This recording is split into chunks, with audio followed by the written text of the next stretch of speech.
You don't understand how things work here. Pay up or lose your house.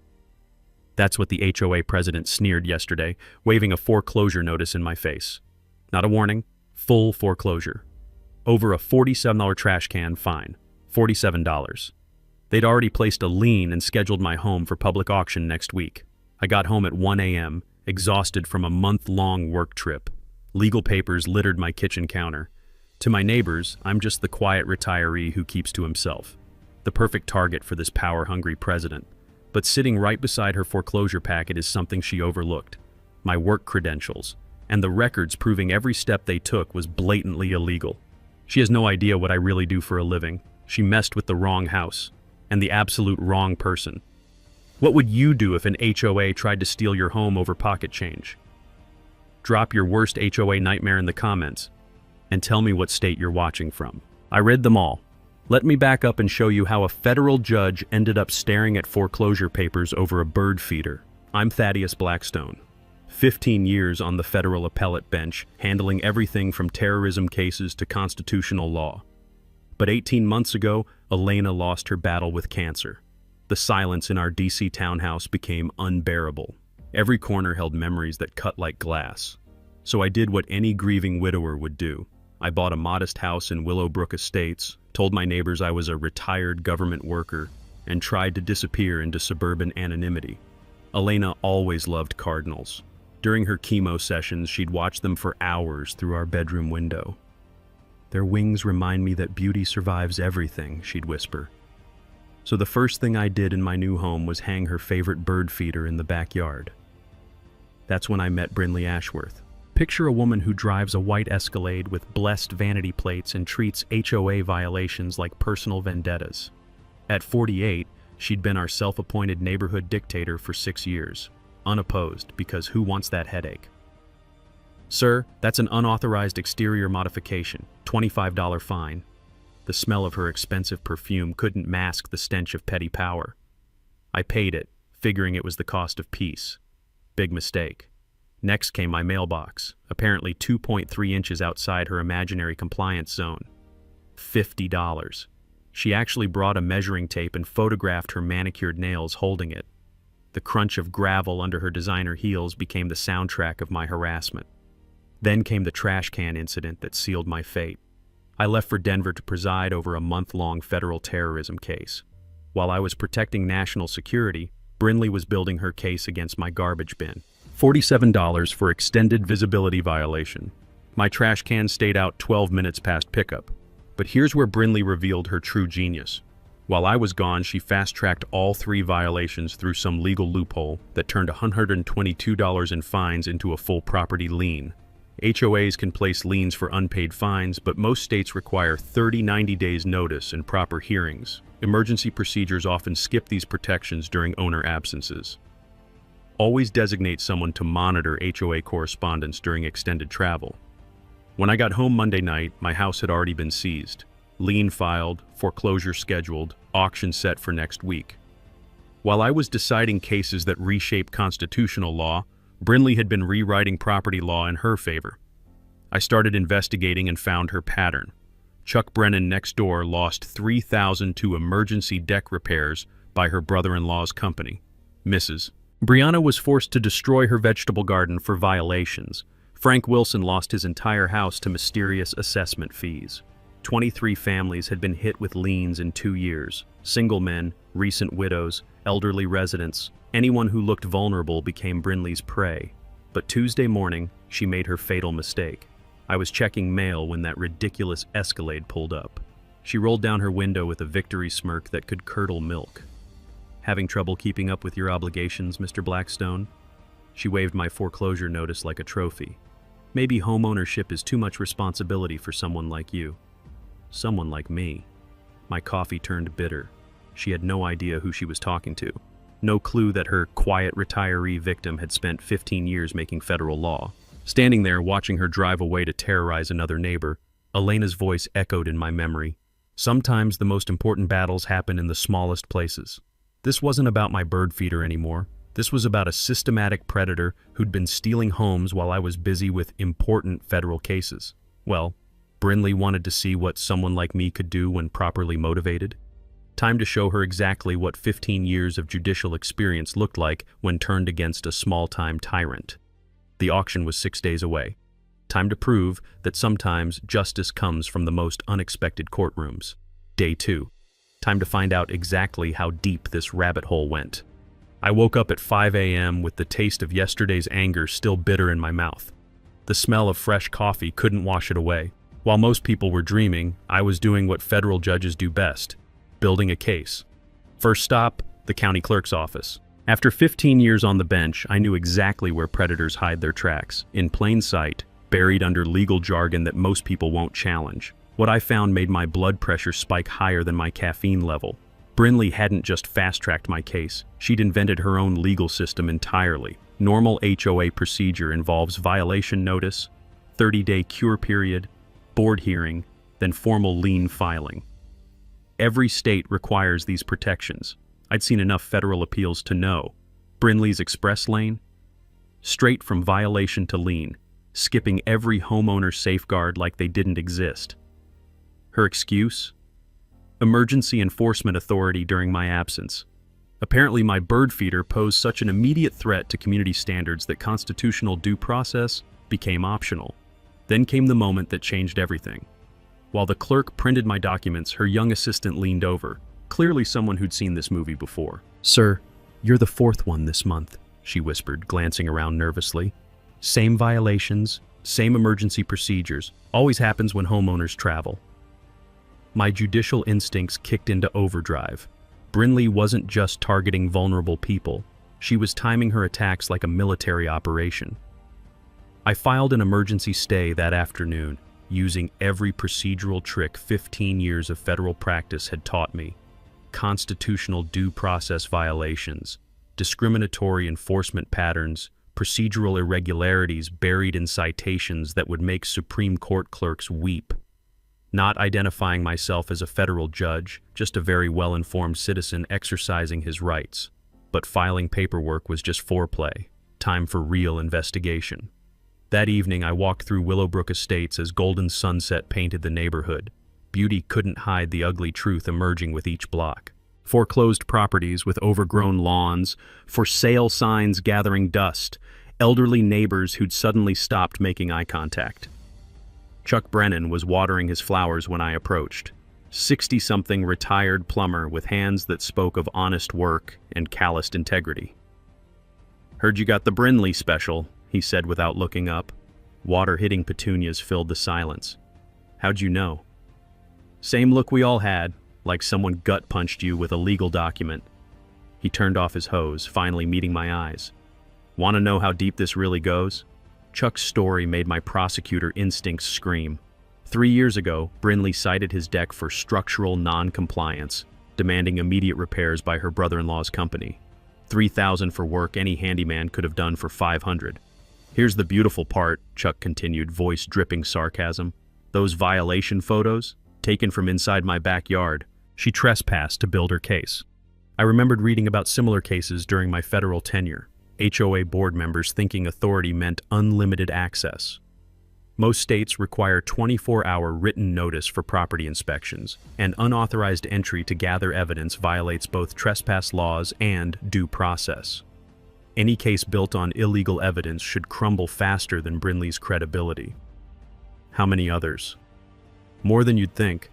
Mrs. Brianna lost her vegetable garden to manufactured violations. Frank Wilson, they hit him for $5,000 in special assessments right after his wife died. Henderson family down the block got forced to repaint their house 3 times because colors were suddenly non-compliant. The pattern crystallized with terrifying clarity. This wasn't HOA abuse. It was organized financial predation dressed in legal costume. Brinley had created a family business model. Her brother-in-law grabbed repair contracts. Her real estate friend handled distressed sales. Her attorney fast-tracked liens with suspicious efficiency. But the smoking gun was hiding in the timing. Every emergency enforcement happened during homeowner absences. Business trips, family emergencies, medical procedures. She'd been stalking calendars and striking when victims couldn't defend themselves. That night, I spread documents across my dining room table like evidence in a federal case. The paper trail told a story any prosecutor would love. Systematic targeting, procedural violations, financial conflicts of interest. The irony was perfect. My Denver trip wasn't random vacation. It was documented federal business with official itineraries, security coordination, court records. Any decent prosecutor could follow that trail straight to Brinley's doorstep. Sitting there at midnight, surrounded by evidence of suburban corruption, I felt Elena's presence. She'd always said the law existed to protect people who couldn't protect themselves. Time to remind Brinley that some tools cut much deeper than HOA bylaws. Tomorrow, I'd start building a coalition. In a neighborhood full of victims, finding angry allies shouldn't prove difficult. But tonight, staring at Brinley's handiwork spread across my table, one thing became crystal clear. She'd picked the wrong house to target, and definitely the wrong federal judge to underestimate. This was about to become very educational for everyone involved. Day 3. Time to turn victims into an army. The morning air smelled like rain and revolution. I'd spent the night connecting dots between Brinley's victims, and now it was time to connect the people themselves. 15 years of federal cases had taught me that justice isn't a solo sport. It requires teammates who refuse to stay silent. Mrs. Brianna was watering her flowers when I approached, but her garden looked nothing like the lush paradise Chuck had described. Where vegetables once grew, there was only bare soil and the ghost of community spirit. "Mr. Blackstone," she said without looking up, "I wondered when you'd come by. You heard about my situation? Honey, Brinley drove past your house 3 times yesterday with her windows down, celebrating like she'd won the lottery." Mrs. Brianna's laugh held bitter wisdom. "She always celebrates too early." Inside her kitchen, the smell of jasmine tea couldn't mask the sadness in her voice as she told her story. 20 years of growing tomatoes and herbs for elderly neighbors who couldn't shop easily. Then Brinley arrived with her clipboard and manufactured violations. $50 became $200 with penalties, then $500 when I couldn't pay fast enough.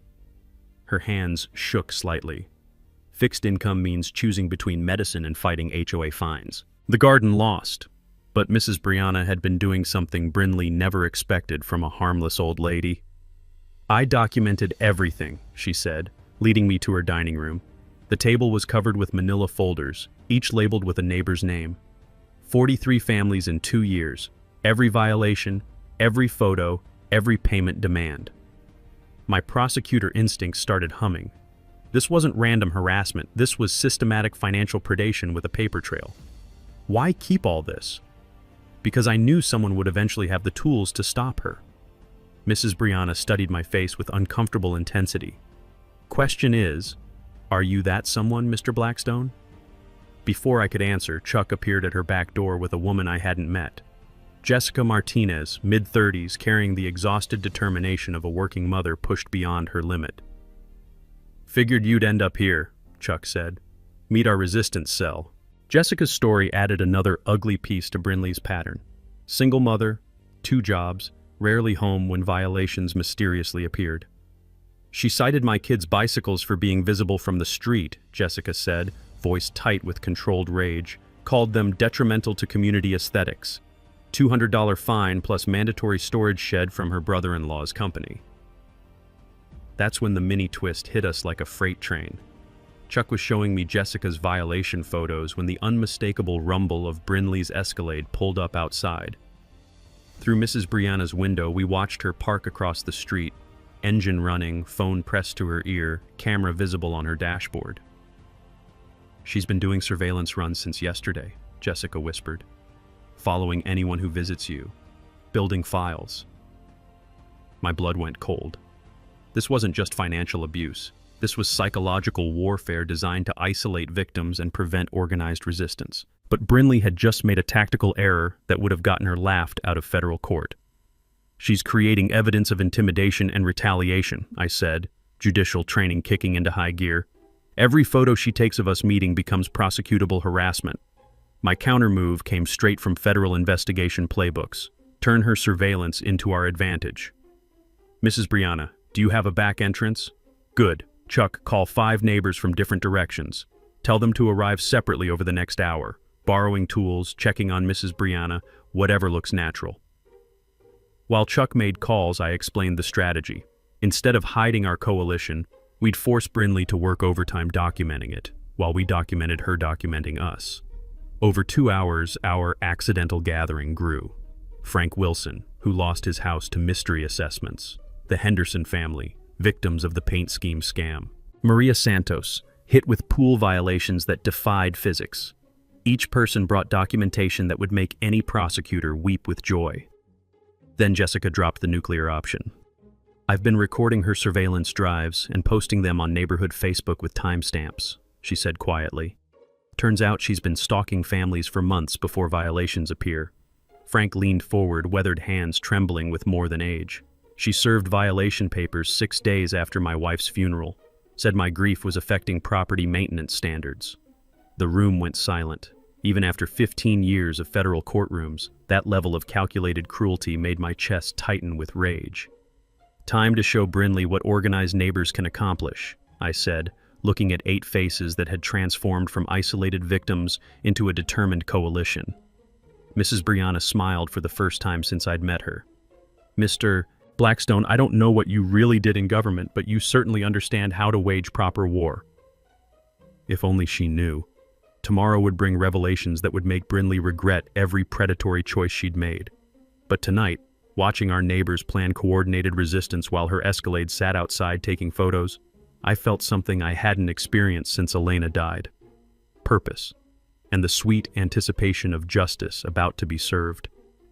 Day 4. Time to show Brinley what happens when you poke a sleeping federal judge. I woke to her Escalade idling outside my house at 6:30 a.m., exhaust fumes mixing with the morning mist. Through my window, I watched her photograph my front door, probably documenting that my newspaper was still visible past some imaginary deadline. What she couldn't photograph was the federal criminal complaint I'd been drafting since 3 a.m. The smell of Chuck's bacon drifted across our driveways as I stepped outside to retrieve my paper. Brinley rolled down her window with that predatory grin that belonged in a federal booking photo.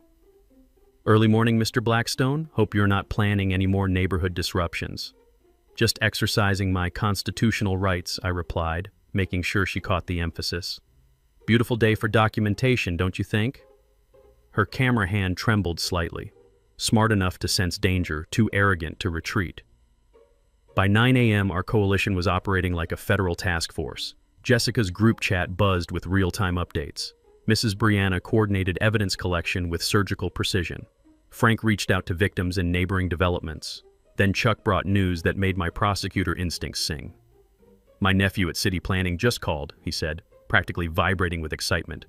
Brinley's HOA hasn't filed required financial disclosures in 3 years. State law voids all enforcement during non-compliance periods, including foreclosures.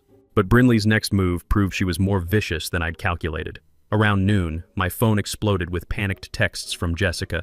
"She's at my job, talking to my supervisor." I called immediately. Jessica's voice shook with barely controlled rage.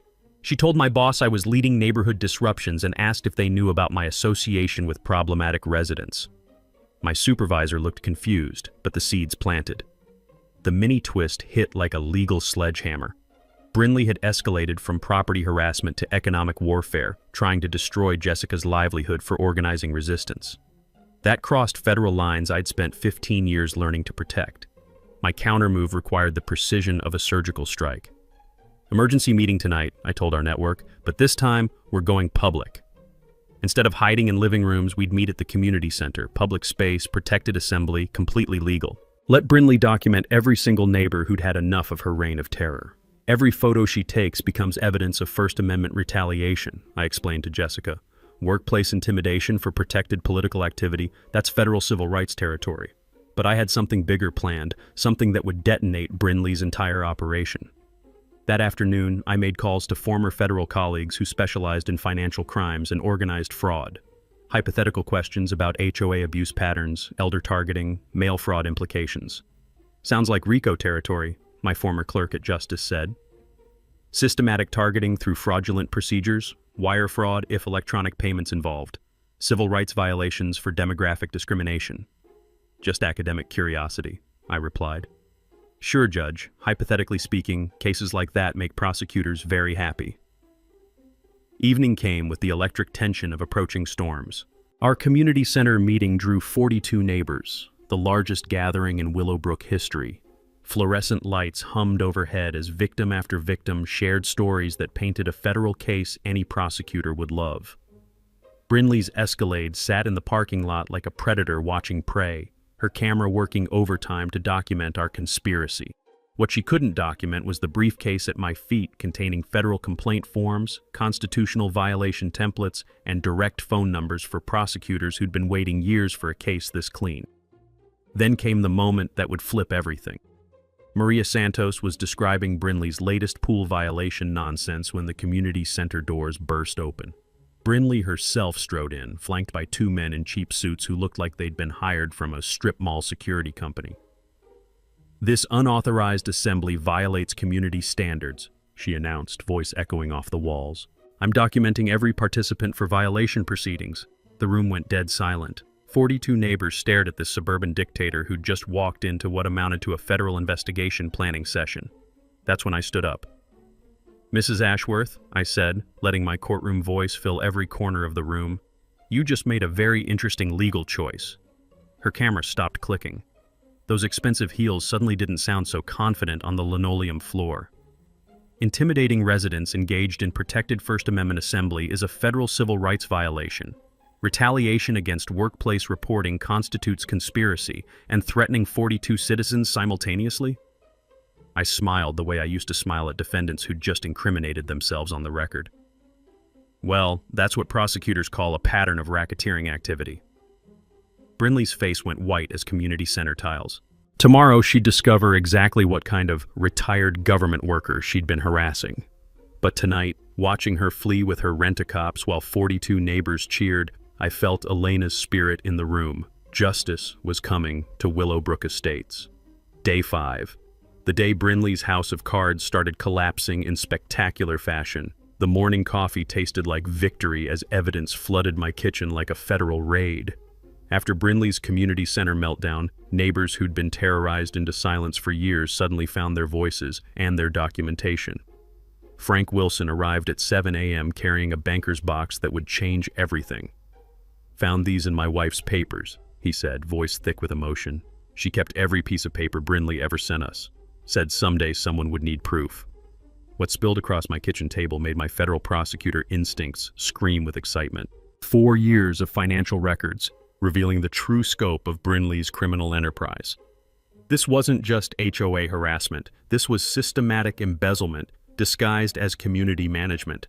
The HOA operating account should have contained $127,000 in resident fees and assessments. Actual balance? $34,000 and hemorrhaging fast. Brinley had been bleeding our community dry through shell companies that existed only on paper. Her brother-in-law's emergency repair company had billed $89,000 in 18 months. For a development where most residents did their own maintenance, those numbers were criminally impossible. Then I found her masterstroke, a legal consulting firm that turned out to be Brinley, paying herself $2,500 monthly for specialized enforcement services. She'd been billing the community to harass the community, but the nuclear option was hiding in Mrs. Brianna's mail. Around 9 a.m., she knocked with documents that made my judicial blood run cold. "Misdirected insurance correspondence," she said quietly. "Previous residents forwarded mail. Insurance claims for community damage that was never repaired. Pool equipment failure, $15,000 claimed. 0 spent on actual fixes. Clubhouse roof damage, $22,000 in insurance money, while residents still used buckets to catch rainwater during meetings." The smell of fraud was so thick it practically choked my kitchen air. I'd prosecuted enough financial crimes to recognize this pattern. Organized theft using legal procedures as camouflage. Mail fraud, wire fraud, insurance fraud, elder abuse, civil rights violations for systematic demographic targeting. Brinley thought meticulous documentation made her untouchable. Instead, she'd been building a federal case against herself for years. Every violation notice mailed through postal service, mail fraud jurisdiction, every electronic payment demand, wire fraud territory, every elderly resident targeted, federal elder abuse statutes. By noon, I had enough evidence to bury her for a decade, but something even better was about to unfold. My phone exploded with Jessica's panicked voice. Turn on Channel 7 News now. I grabbed the remote and my coffee cup nearly slipped from my hands. Breaking news banner. Federal investigation launched into suburban HOA fraud ring. The reporter was standing outside Willowbrook Estates, interviewing neighbors I recognized from our coalition meetings. Sources confirm the FBI has opened a formal investigation into systematic financial crimes targeting elderly residents through fraudulent homeowner association procedures. My phone rang immediately. Unknown number. Judge Blackstone? The voice was crisp, professional. This is Agent Sarah Martinez, FBI Financial Crimes Division. We understand you might have information relevant to our investigation into Willowbrook Estates' HOA activities. The room went silent except for my heartbeat thundering in my ears. How did you... Sir, your former colleagues at Justice speak very highly of your investigative instincts. They suggested you might be uniquely positioned to assist our inquiry. Through my window, I could see news vans arriving, FBI vehicles with tinted windows, and Brinley's Escalade sitting motionless in her driveway like a white elephant about to be seized as evidence. Agent Martinez, I said, feeling Elena's spirit fill the room with satisfaction. I think you're going to find this case very interesting. Tomorrow's foreclosure auction was about to become the least of Brinley's problems. The federal government had finally arrived at Willowbrook Estates, and they brought handcuffs, day 6. The calm before Brinley's very public hurricane. My living room looked like a federal war room at 6 a.m. Agent Martinez sat surrounded by evidence boxes while her team set up surveillance equipment that would make NASA jealous. Judge Blackstone, she said, studying financial documents with the appreciation of a prosecutor who'd found Christmas morning. This RICO case is so clean it practically prosecutes itself. Systematic targeting, organized fraud, elder abuse. She documented everything. The smell of fresh coffee mixed with the electricity of a perfectly orchestrated federal takedown.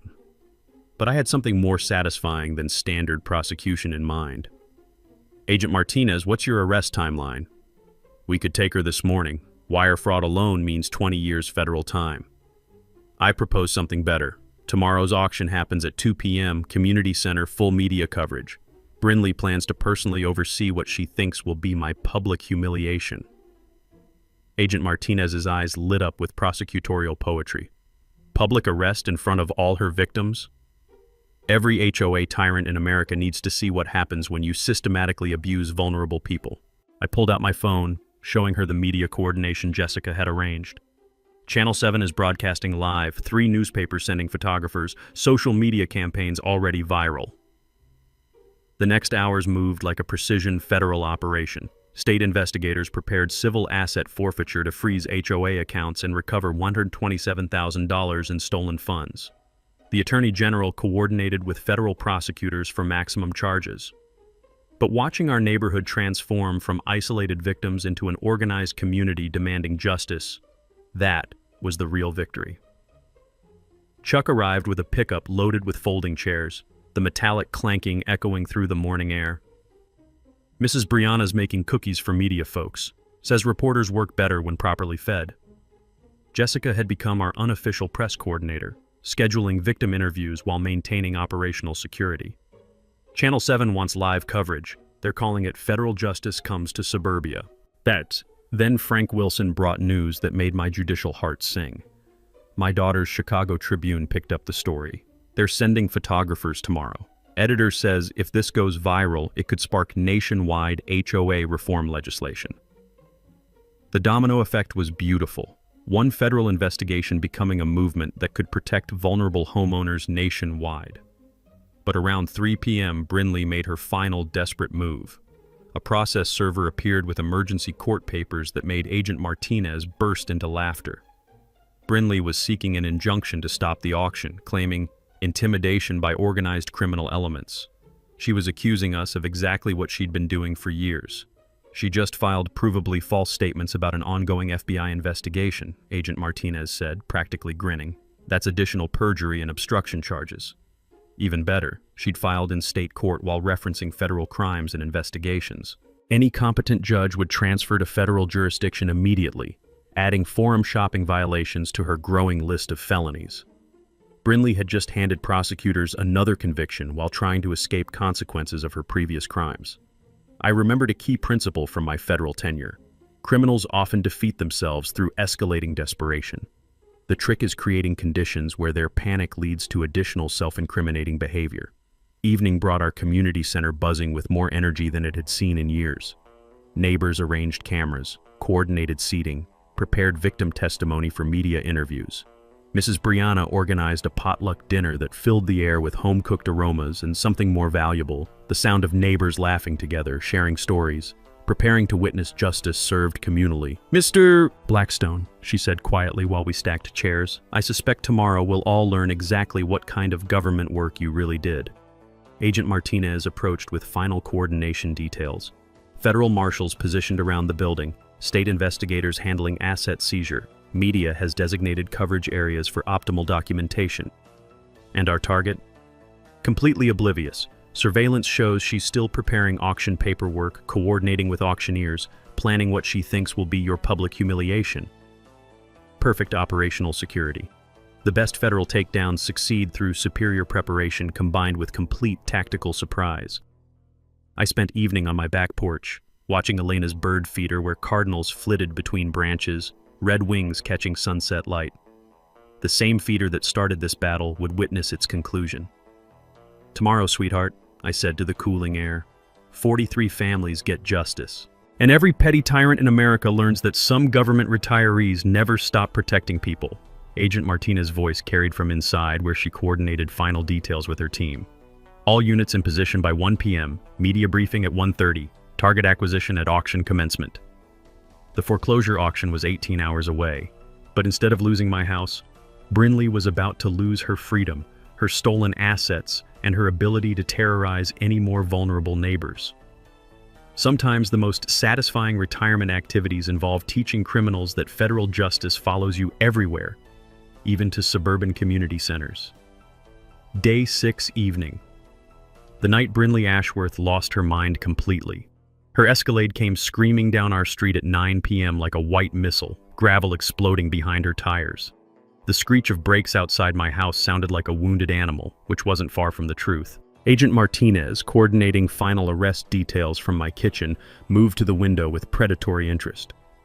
"Subjects under investigation often self-destruct in the final phase," she observed. "She's about to gift us additional charges." Through the glass, I watched Brinley sit motionless for 10 minutes, phone pressed to her ear, gesturing wildly at shadows only she could see. Even 50 yards away, the desperation radiating from her vehicle was almost tangible. Then she exploded out of the Escalade and started pounding on my door like she was trying to beat it down. "Blackstone, open up! We're ending this tonight!" Agent Martinez grinned the way federal agents grin when suspects volunteer evidence. "Mind if we record this?" "Please do." I opened the door to find Brinley transformed into something from a suburban nightmare. Perfect blonde hair matted with sweat, expensive makeup streaked down her cheeks, designer outfit wrinkled like she'd been wrestling with demons. "You think you're so clever," she hissed, voice cracking with hysteria. "Organizing resistance, filing complaints, bringing in federal agents to destroy legitimate community management." The smell of desperation mixed with her usual perfume created something nauseating. "Mrs. Ashworth, I know what you are," she screamed, stabbing her finger at my chest. "My private investigator found everything. Federal judge, right? Thought you could hide in suburbia and destroy me with your government connections." My blood went cold. Agent Martinez stepped into view behind me, hand instinctively moving toward her weapon. That's when the mini twist hit like a tactical nuclear strike. Brinley pulled out her phone, waving it like a weapon. "I've got photos of every federal agent who visited this house, license plates, faces, everything. My husband's congressional contacts are already investigating this abuse of federal power." And she'd been surveilling FBI agents conducting a federal investigation. That wasn't just obstruction, that was potential terrorism-related surveillance of law enforcement. Agent Martinez's professional demeanor evaporated instantly. "Ma'am, you're admitting to surveillance of federal agents during an active investigation?" "I'm protecting my community from government overreach," Brinley shrieked. "You people think you can destroy years of proper management because some deadbeat judge wants to avoid paying legitimate fines." The confession was beautiful in its completeness. Admission of surveillance, confirmation of knowing my identity, acknowledgement of the federal investigation, and threats against law enforcement, all recorded on FBI equipment. but she wasn't finished destroying herself. Those financial records you stole are protected HOA business. The insurance claims were completely legitimate. Every single violation was justified under community standards. Agent Martinez's pen moved across her notebook like she was transcribing a confession. Ma'am, are you referring to specific evidence currently under federal seal? I'm referring to my constitutional right to manage my community without federal interference. Then came the moment that would echo through her federal trial. Brinley grabbed my arm with surprising strength, her manicured nails digging into my skin. You want to know what happens to government agents who interfere with local business? My husband knows senators. We have congressional protection. You picked the wrong community to destroy. Physical assault on a federal judge during an FBI investigation while threatening law enforcement with political retaliation. Agent Martinez was practically taking dictation for the prosecution. Ma'am, please step back and keep your hands visible. Make me! That's when Chuck Brennan appeared from behind Brinley's Escalade with a baseball bat, looking like an angry suburban vigilante. Problem here, folks? He asked calmly. Heard screaming from 3 blocks away. Brinley spun around, eyes wild. You're part of this conspiracy. All of you organized against legitimate authority. Lady, the only thing we organized against was you stealing our houses. More neighbors emerged from shadows like suburban cavalry. Mrs. Brianna with her phone recording everything. Jessica with her teenage sons flanking her. Frank Wilson carrying something that looked suspiciously like pepper spray. Get away from me! Brinley screamed, backing toward her vehicle. I'll have you all arrested for harassment. Ma'am, Agent Martinez said with deadly calm, you're currently under federal surveillance. These residents are witnesses to your behavior. Brinley's face contorted with rage that had moved far beyond rational thought. Fine. Tomorrow's auction happens no matter what. I'll foreclose on every single one of you. She fled to her Escalade, tires smoking as she disappeared into the night like a suburban demon returning to hell. Agent Martinez closed her notebook with satisfaction. Assault on a federal judge, threats against law enforcement, surveillance of FBI agents, obstruction of justice, and conspiracy theories involving congressional corruption. Chuck lowered his bat. Think she's finally lost it completely? Completely, I confirmed, watching her taillights disappear. Tomorrow's auction was 12 hours away, but Brinley had just turned a financial crimes case into something approaching domestic terrorism. Federal prison was going to be very educational for her. Day 7. Auction day arrived with the electric tension of an approaching storm. I woke at 5 a.m. to the sound of vehicles assembling outside like a federal convoy. FBI surveillance units, state investigator cars, news vans, with satellite dishes reaching toward the dawn sky. The smell of diesel exhaust mixed with morning coffee from Agent Martinez's command post in my garage. Target's been active all night, Martinez reported, studying surveillance photos on her tablet. She attempted to access Community Center at 2 a.m., tried to break into the HOA office at 3, and made 17 phone calls to numbers we're still tracing. Through my window, Willowbrook Estates looked like a neighborhood under siege. News crews setting up equipment, federal agents coordinating positions, neighbors gathering in small groups with the nervous energy of people about to witness history. But the morning's first shock came from an unexpected source. Chuck knocked on my door at 7 a.m. with news that made my judicial blood run cold. She's not alone, he said grimly. 3 black SUVs arrived at her house an hour ago. Men in suits who looked like they know how to break things professionally. Agent Martinez immediately got on her radio. Command, we have unknown subjects at target residence, requesting background checks on all vehicles. The response crackled back within minutes. Private security firm. Registered to shell company with ties to political consulting group. No criminal records, but several civil litigation histories. Brinley had hired muscle, professional intimidation specialists who operated in the gray area between legal pressure and outright threats. She's escalating to physical intimidation, Martinez observed. Desperate subjects often hire protection when they know arrest is imminent. But the mini twist came when Mrs. Brianna called with intelligence that changed everything. They're not just here for protection, she reported, voice shaking slightly. I saw them unloading equipment from those vehicles. Cameras, recording devices, something that looked like electronic surveillance gear. Brinley wasn't just planning to intimidate, she was planning to document and weaponize today's events. probably hoping to catch federal agents in compromising positions, record victim statements for later retaliation, or create propaganda about government overreach. My countermove required the precision of 15 years in federal courtrooms. Agent Martinez, what's your protocol for suspects who attempt to surveil ongoing federal operations? Additional obstruction charges, but we need to catch them in the act. Then let's give them something to record. I called an emergency neighborhood meeting for 10 a.m., 2 hours before the scheduled auction. Not to hide our activities, but to make them so public that any surveillance would become evidence of continued harassment. The community center filled with 73 neighbors, more than had ever gathered for any HOA meeting. The fluorescent lights hummed overhead while victim after victim shared stories for the news cameras, creating a permanent record of Brinley's systematic abuse. Sure enough, Brinley's hired surveillance team positioned themselves around the building with professional-grade equipment, photographing faces, recording statements, documenting license plates. Perfect, Agent Martinez murmured, watching through binoculars. They're creating evidence of witness intimidation during an active federal investigation. But Brinley's final gambit was more desperate than anyone anticipated. At 11:30 a.m., 30 minutes before the auction, her Escalade pulled up flanked by those black SUVs like some kind of suburban presidential motorcade. She emerged wearing a business suit that probably cost more than most neighbors' monthly mortgage payments, flanked by her security detail and carrying a briefcase that looked expensive enough to buy a small car. The arrogance was breathtaking.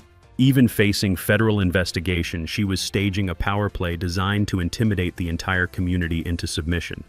But her performance was interrupted by something she clearly hadn't expected. A Channel 7 news reporter approached with cameras rolling, asking pointed questions about financial irregularities and elder abuse allegations. Instead of answering professionally, Brinley's mask slipped completely.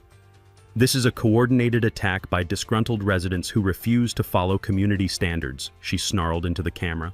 "Federal agencies are being manipulated by troublemakers who want to destroy property values and community safety." She was attacking federal law enforcement on live television while under federal investigation. Agent Martinez nearly choked on her coffee watching the feed. She just accused the FBI of being manipulated by elderly residents on broadcast news, Martinez said in amazement. That's going to play beautifully in court. By noon, the community center was packed beyond capacity. Neighbors, media, federal agents, state investigators, and Brinley's intimidation squad all crammed into a space designed for municipal meetings, not federal justice. The air crackled with tension as 2 p.m. approached. Auction time. The moment Brinley expected to seize my house and demonstrate her continued power over the community. What she didn't realize was that in 30 minutes, her entire world would collapse in front of 73 neighbors, 5 news cameras, and enough federal agents to staff a small field office. I sat in the front row, looking at Elena's empty chair beside me, feeling her presence as strongly as if she were physically there. "Almost time, sweetheart," I whispered. "Justice is about to be served with the full attention it deserves." The final countdown had begun. 2:00 p.m. Showtime. The community center buzzed with electric tension as Brinley strode to the front podium like she was addressing a corporate board meeting instead of her victims. 73 neighbors filled every seat, news cameras positioned for optimal coverage, federal agents discreetly stationed around the room. The smell of nervous sweat mixed with anticipation as thick as morning fog. "Ladies and gentlemen," Brinley announced, her voice echoing off the walls with practiced authority, "we're here for the legally mandated auction of 1247 Maple Drive due to unpaid HOA violations and accumulated fines." She opened her briefcase with theatrical precision, spreading foreclosure documents across the podium like a dealer shuffling cards. Her security detail flanked the exits, trying to look intimidating while federal agents watched their every move. Opening bid is set at $847 to cover outstanding violations, interest, and legal fees. And the auctioneer, a nervous man who clearly hadn't expected this level of media attention, stepped forward with his microphone. But before he could speak, I stood up from my front row seat. "Point of order." My courtroom voice cut through the room like a blade. Brinley's confident smile flickered for just a moment. "Sir, this is a legal proceeding. Please remain seated." "Mrs. Ashworth, I believe there's something about my background you should understand before proceeding." Agent Martinez moved closer to the front, hand resting casually on her badge. The news cameras swiveled toward me like heat-seeking missiles. "I am the Honorable Thaddeus Blackstone, United States Federal Judge for the Fourth Circuit Court of Appeals." The room went dead silent. You could have heard a pin drop on the industrial carpet. Brinley's face transformed through a spectrum of emotions: confusion, disbelief, recognition, and finally, pure terror. Furthermore, I continued, letting my judicial authority fill every corner of the room, you are currently under federal investigation for wire fraud, mail fraud, elder financial abuse, and racketeering under the RICO statute. The auctioneer backed away from the podium like it had caught fire. This is impossible, Brinley whispered, her voice barely audible. You're just a retired government worker. You can't be... Agent Martinez, I said calmly. I believe you have something for Mrs. Ashworth. Agent Martinez stepped forward, badge gleaming under the fluorescent lights, and the entire room seemed to lean forward in collective anticipation.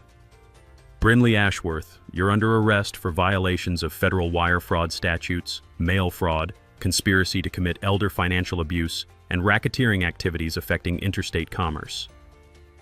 The handcuffs clicked shut around Brinley's wrists with the finality of a judge's gavel. But the mic drop moment came when she looked directly into the Channel 7 camera and made one last desperate play. This is a government conspiracy. I have congressional protection. My husband knows senators. Agent Martinez smiled the way federal agents smile when suspects hand them additional charges. Ma'am, those statements will be included in your obstruction of justice charges. The community center erupted in applause that started as scattered clapping and built into a thunderous ovation that seemed to shake the walls. 73 neighbors who had been terrorized, intimidated, and financially abused, finally watching justice being served in the most public way possible.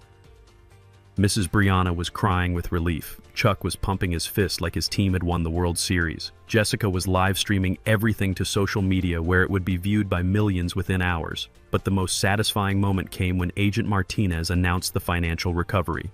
Ladies and gentlemen, federal asset forfeiture has frozen all HOA accounts and recovered $127,000 in embezzled community funds. These resources will be returned to affected homeowners and used to reform HOA governance under federal oversight. Frank Wilson, who had lost his house to Brinley's manufactured assessments, broke down completely. I can get my home back, he sobbed. After 3 years, I can finally go home. As federal marshals led Brinley toward the exit in handcuffs, she made eye contact with me one final time. You destroyed my life, she hissed. No, Mrs. Ashworth, I replied with the calm authority of 15 years on the federal bench. You destroyed your own life the moment you decided to prey on vulnerable neighbors. I simply ensured there were consequences. The news cameras captured every moment as she was loaded into a federal vehicle, her white Escalade being hooked to a tow truck as evidence, her hired security team slinking away like shadows at dawn.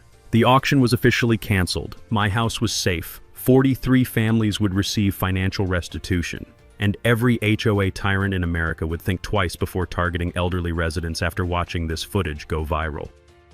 As the crowd slowly dispersed, neighbors hugging each other and planning celebration dinners, I felt Elena's presence stronger than ever. Justice served, sweetheart, I whispered to the empty chair beside me, just like you always believed it should be.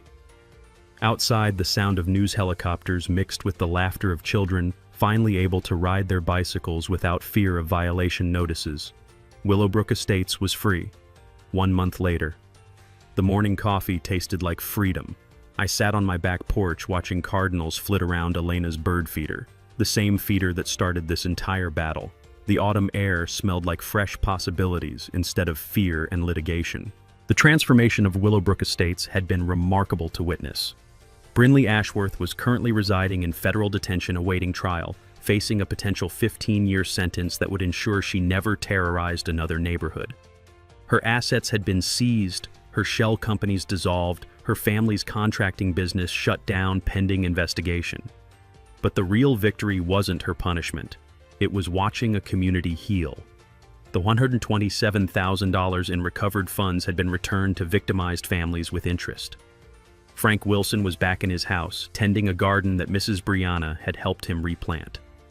The Henderson family had their property restored to original condition at HOA expense. Jessica's kids rode their bicycles freely without fear of manufactured violations. Chuck knocked on my back door with his usual morning greeting and a steaming cup of coffee.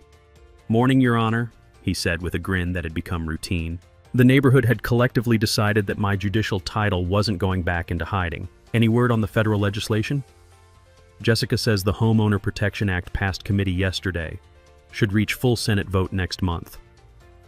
The ripple effects had exceeded every expectation. Frank's daughter's news story had sparked nationwide investigations into HOA abuse patterns. Congressional hearings were exposing systematic elder targeting across multiple states. Federal prosecutors were building cases against similar operations from coast to coast. But the most satisfying change was local and personal.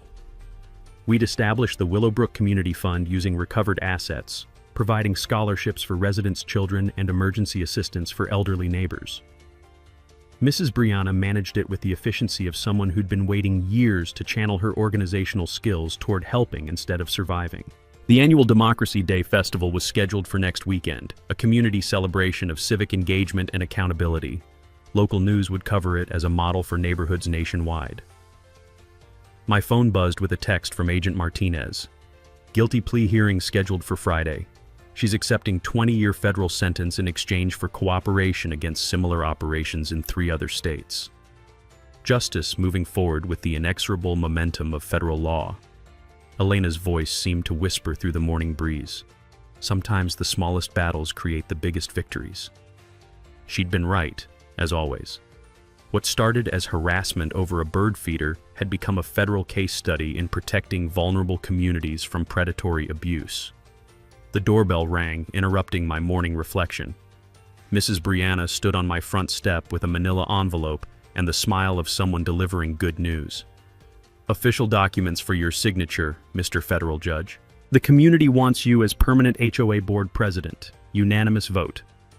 I laughed, the first genuine laughter I'd felt since Elena died. Mrs. Brianna, after 15 years of federal cases, I'm not sure I'm ready for HOA politics. Perfect qualification. You've seen real corruption, so you'll spot the fake stuff immediately. She had a point. After prosecuting organized crime and terrorism cases, managing community pool maintenance and landscaping standards would feel like vacation. Besides, she continued, someone needs to ensure this never happens again. Who better than someone who knows exactly how to build federal cases against suburban tyrants? The wisdom in her words was undeniable. Communities needed protectors who understood both local needs and legal consequences of abuse. All right, Mrs. Brianna, but I want Jessica as vice president and Chuck as treasurer. This board represents the neighbors who fought back, not just another authority structure. Already arranged. Frank's handling communications, Maria's managing maintenance, and I'm keeping the financial records transparent enough for federal auditing. Perfect. A neighborhood run by people who'd experienced systematic abuse would never tolerate its return. As Mrs. Brianna headed home, I looked back at Elena's bird feeder where cardinals continued their eternal dance between the branches. Well, sweetheart, I said to the morning air, retirement's been more interesting than expected, but I think you'd approve of the results. The sound of children's laughter echoed through Willowbrook Estates, the truest measure of a community's health.